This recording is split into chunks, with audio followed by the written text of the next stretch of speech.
Meaning of Danish blue.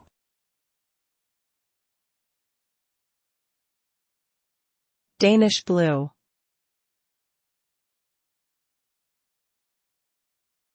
Danish blue.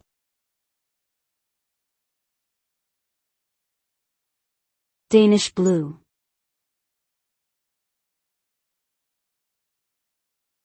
Danish blue.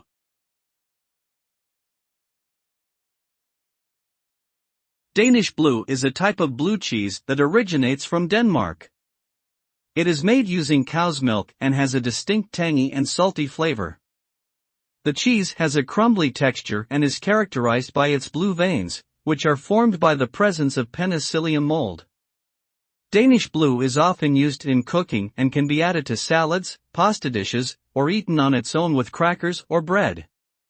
Its bold flavor and crumbly texture make it a popular choice for cheese lovers looking for a unique and flavorful treat.